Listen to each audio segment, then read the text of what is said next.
As Kathleen mentioned, last Sunday was Love One Another, Can We Do It?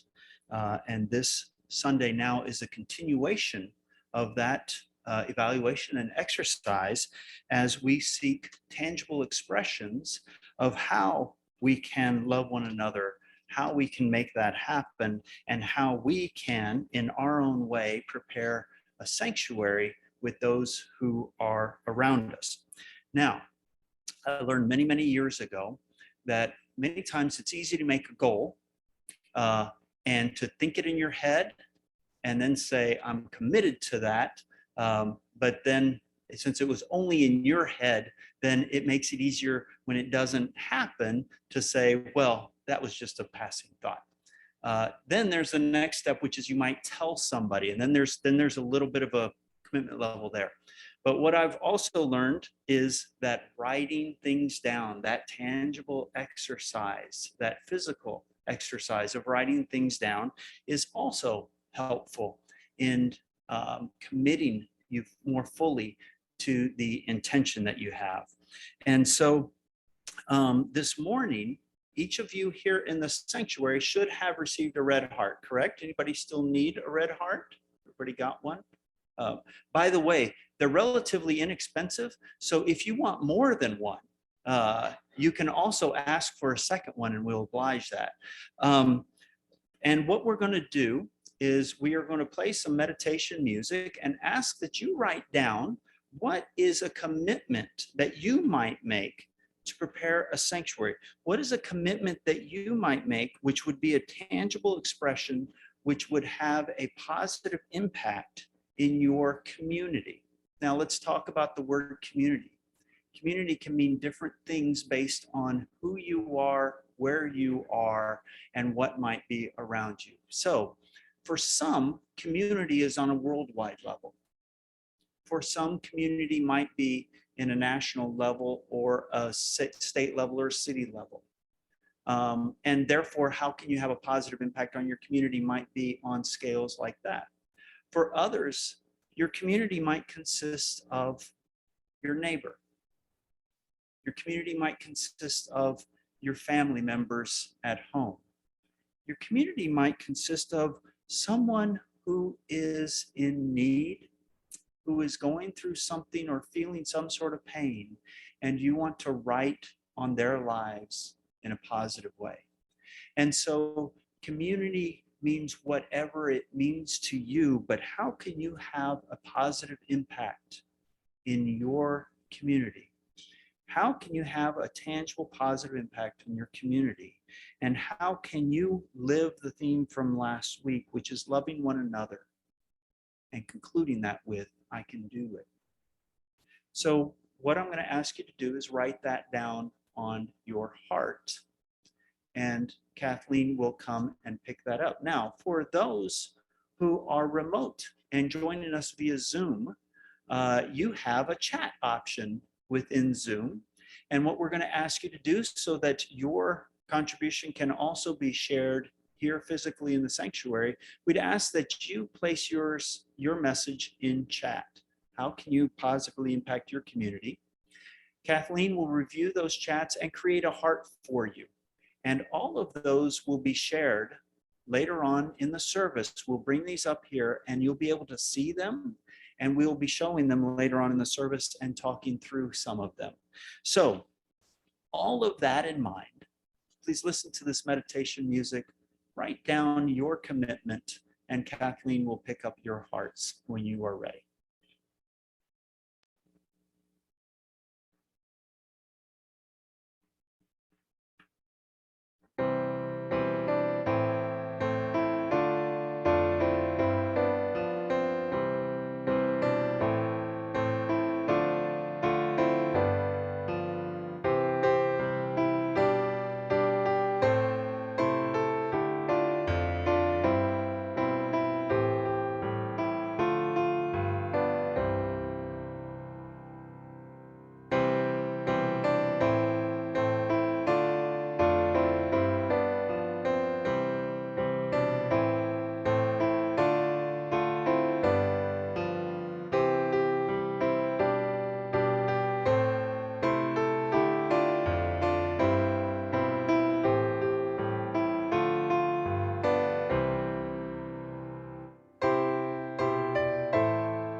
As Kathleen picks up the hearts, we will also continue on to our sharing of scripture, which comes to us from the book of Acts.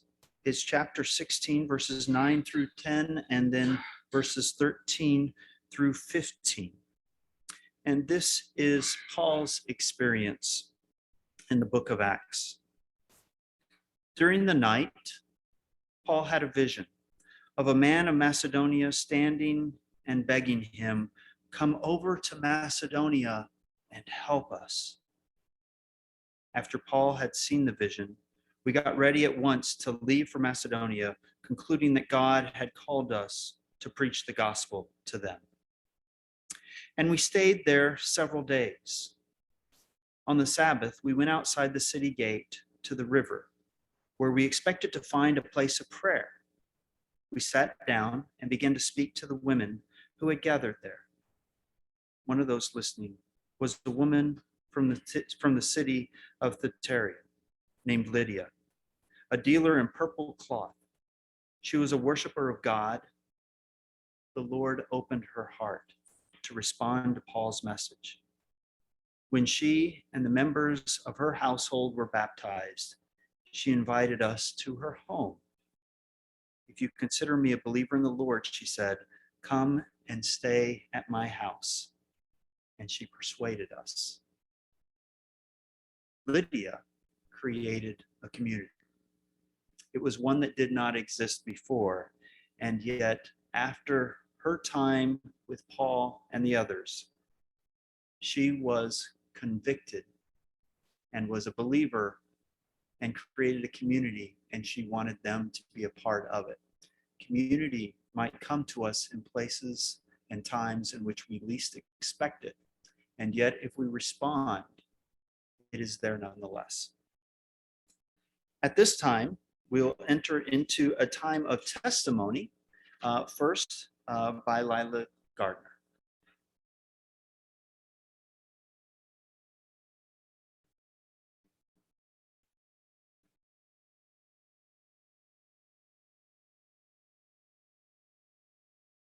I've been asked to give a testimony to you about how I saw my mother extending hospitality as I was growing up.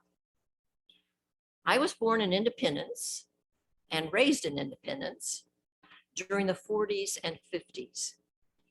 Now, Independence was a much smaller town at that time, not the size it is today.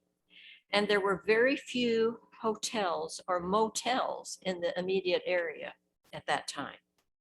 But every 2 years, we would have World Conference. And of course, there were lots of people who came for World Conference from all over the world, not just in the United States, but other parts of the world also. And so the World Church would always send out a plea to the people in Independence if they had an extra bed to let them know, because there was no place for all of these people to stay that was close. And if people could open their houses to the people who were coming for conference, it would be wonderful that they could stay closer and not have to drive so far to find a place to stay. Well, my mom and my dad were always very hospitable people, but at the time, from the time I was born until I was a sophomore in high school, we lived in a very dilapidated house.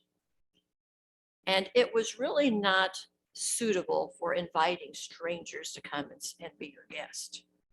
And so for many years, we did not participate in that. But during the summer between my freshman and sophomore year, we moved to what we called our new house. It was a much nicer house. It was a lovely house. It had 2 bedrooms. It had a walkout basement. So we had a bedroom for mom and dad and a bed for me, since I was the only child. Now we had a bed in the basement also, which had belonged to my great-grandmother. So anytime we had guests, mom and dad would move from their bedroom to the basement, and they would sleep in the basement on that bed that belonged to my great-grandmother, so our guests could have mom and dad's bedroom. So when we moved to our new house on South Pearl in Bella Vista Heights, just off of Nolan Road, for those of you who know Independence at all. My mom immediately said, now we can offer our house to those who come for conference. We have a bedroom that we can invite people to stay. So she contacted World Church and said, we have a bed. And so we were given the name of a couple who lived in Colorado. I can't remember now if they were from Colorado Springs or Denver, but one or the other. But they came and they stayed in our house. Now, my mom loves to cook. And it was always said that when she cooked like she was feeding an army. There was always lots and lots of food.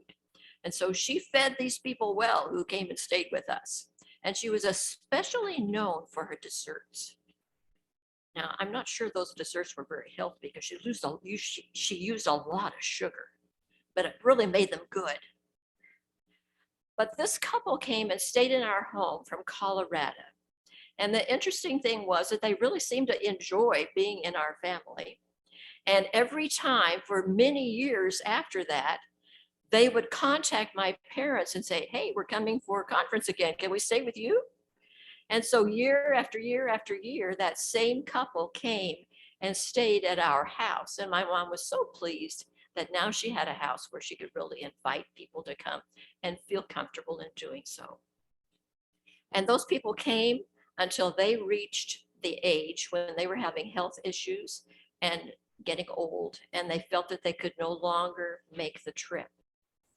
But up until that time, they had always stayed at our house year after year after year. Now, the other story about my mom extending hospitality has to do with my roommate in college. Her name was Rosa Hepburn. She came from the country of Honduras. And we went to Central Missouri State College together. She was a year ahead of me in school, but we became very good friends. And she became a part of our family because she was so far away from her family. There was no time for her to go home when there was a little break. So anytime that I went home, she went home with me. And she became like a sister almost to me. In fact, she called my mom and dad her mom and dad when she was in our country. And they loved her dearly. And that's kind of a stretch because you have to think about this. You don't know my mom and dad, but they were not people who readily accepted people who were different than they were. Rosa's skin was a little dark. And she spoke a different language, but she did speak wonderful English. So I was very pleased to see how they welcomed her into our home. But then the time came for her to graduate, and her parents were coming for graduation. And my mom she loved Rosa by that time and just thought of her as a daughter. And she wanted to invite her parents to stay with us when they came for graduation. But there was this uneasiness about doing that. And the uneasiness was this: Rosa's mother did not speak a word of English. And my mom was not sure that she could be a proper hostess to someone that she couldn't communicate with. And so she was really uneasy about that. And she talked to Rosa about it. She said, I really want your mom and dad to stay with us, but I don't know, how they would feel when we can't talk to each other. And Rosa assured her that she would be around and she could translate for her mom. And her dad spoke very good English because he was a businessman. It seems to me, if my memory hasn't failed me, that he was the head of the Power and Light Company in Honduras. So they really were quite a wealthy family. And of course, that made things a little different too, because we were far from wealthy. But she decided that she could buck up her courage and do that. And so mom said, tell your mom and dad we want them to stay with us. And so they came and they did stay with us. We met them at the airport in Kansas City and took them back and forth wherever they wanted to go. We were in Warrensburg, of course. Rose and I were still finishing school. And so, but they stayed with us for 2 weeks. And we took them around all the sites in the Kansas City area, showing them the area. took them to see our extended family and friends, our aunts and uncles and cousins and all of those people in our family, so that they could all meet them too. And then, of course, we kept asking them, what do you want to do while you are here? Well, the thing that kept coming up was shopping. We want to go shopping. Okay. Well, at that time, there was a brand new mall that was actually in the Kansas City city limits, but it was just off of 40 Highway in Independence, called the Blue Ridge Mall. And it was a big deal for right now because that was the first really big mall that had been built. And so it seemed that no matter what we did during the day, we always ended up at the mall sometime during that day for them to do shopping. And they would come home with bags of stuff that they bought. And we just kept watching these bags grow and grow and grow, all these things that piled up in the bedroom. And then there was one other special request that Guillermo, Rosa's dad, had. I don't know why he was fascinated with trains, but he was. And he said, what I really want to do, and there was a railroad track that ran right along Nolan Road, which our house was very close to that, and it paralleled Nolan Road for quite a long distance. And he said, I want to get in the car, and I want to drive beside the train going the same direction the train is as it comes into town. And we thought, well, that's an interesting request, but we can do it. And so, of course, we knew when the trains came through town. So we arranged to be sure that we were there when the train was coming, and we got right up with the engine. We drove along right with the engine until it went out of sight. And he was happy. Well, we did it. Well, one day isn't enough. We better do it another day, because he was so excited about doing that. That was just the most wonderful thing to him. So another day, when we were out and about, we managed to get to the railroad tracks at the time we knew the train was coming, got beside that train, and we drove right along beside the train until it went out of sight again. So it ended up being a very wonderful experience for my mom. And as the years went, of course, after 2 weeks, they all went home, and we knew we would probably never, ever see them again. And it's been 60 years now, and that's true. We have never seen them again. I have talked to Rosa several times on the telephone. She married a lawyer, and from time to time, he would come to this country, usually to California or Florida. And whenever she came to this country with him, she would call me, and we would chat on the telephone. But then when she wasn't around, we would always write letters back and forth all the time. And of course, now it's even better because we have email. And so now, 60 years later, we contact each other quite regularly through email and keep up with each other's lives. And there have been really many parallels in our lives. She has had several broken bones, as I have had broken bones. Her husband has kidney disease. My husband has kidney disease. And the parallel just goes on and on. There are all kinds of things that have made our lives where we've had very similar experiences over the years. But I treasure my memories of Rosa. And as long as my mom was alive, she treasured her memories of Rosa and the time that she bucked up her courage and decided that she could have people come to her home that she couldn't communicate with, but we could still solve the problem. She was a very gracious hostess.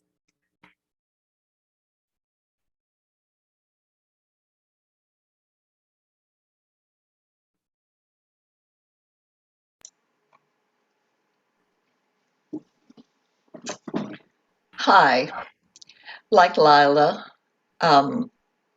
my testimony is about the effect my mother had on me regarding hospitality and creating a sanctuary for others.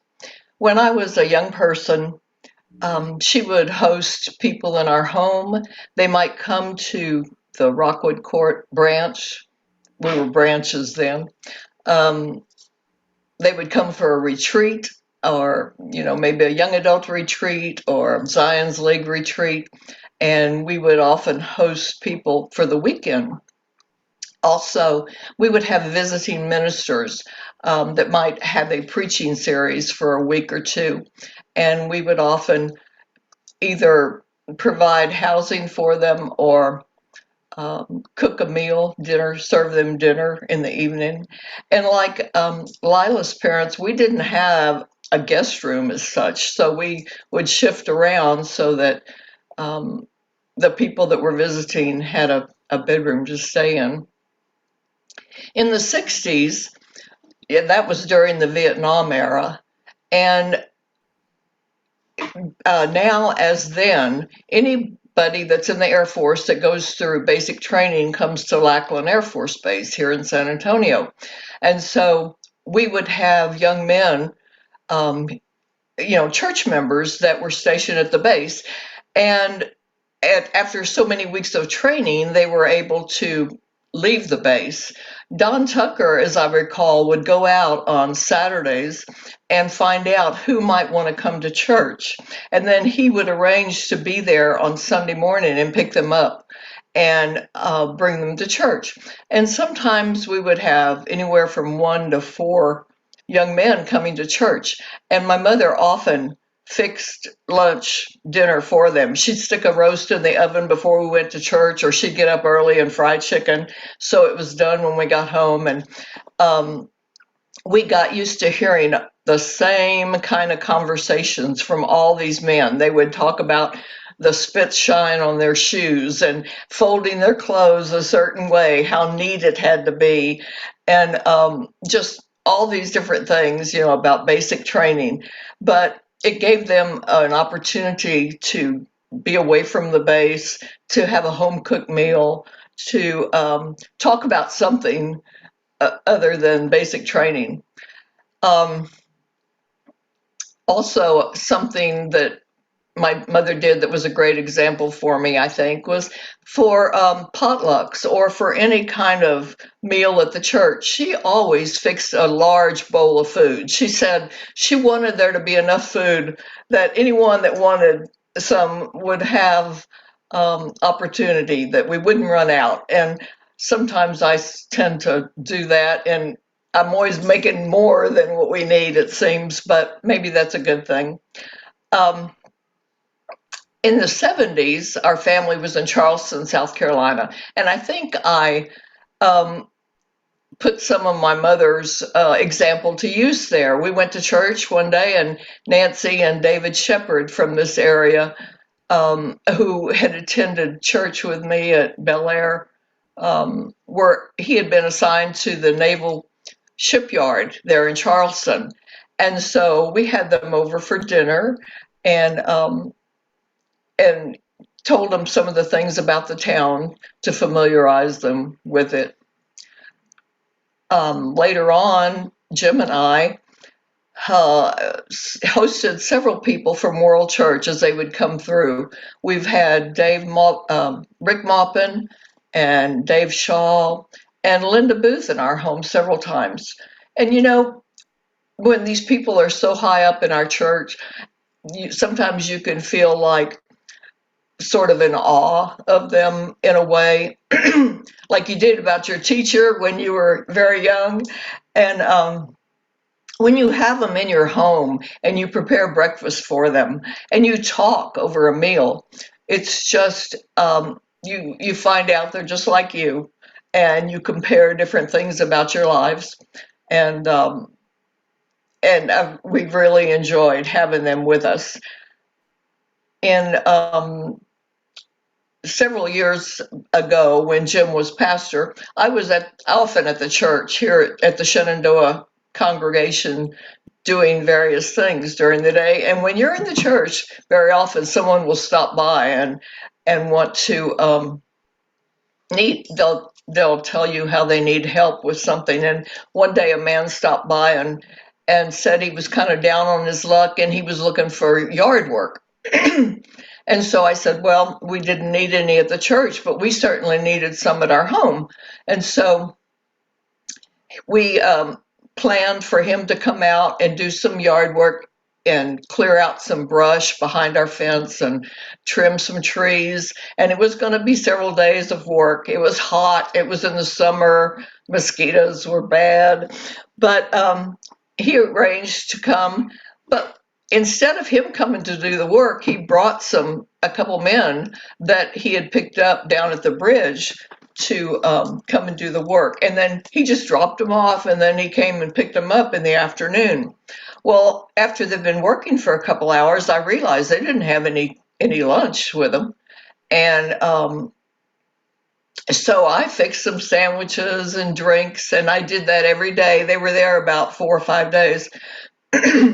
And I went out with them and had them come sit under the gazebo, and I ate with them, and I got such a feeling of peace and kind of I guess love for them, godly love. It's just something that still stays with me, the feeling that I was providing something for them. And we shared different things, and it just showed me that we as people, no matter what country we're from, what we look like, we are so much more alike than different. And when we do something like that for others, when we share of ourselves, I think we get so much more back than what we are giving the other person. Thank you.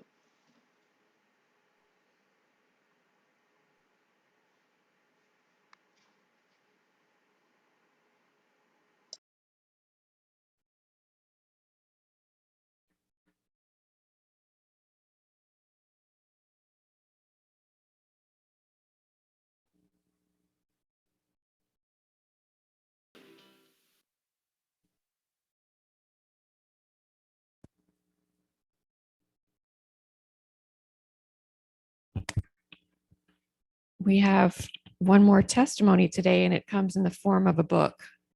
It's called My Great Aunt Arizona, written by Gloria Houston and illustrated by Susan Condi Lamb. The Great Aunt Arizona is written by her great niece, who is Gloria Houston. My great aunt Arizona was born in a log cabin. Her papa built it in the meadow in Henson Creek in the Blue Ridge Mountains. When she was born, the mailman rode across the bridge on his big bay horse with a letter.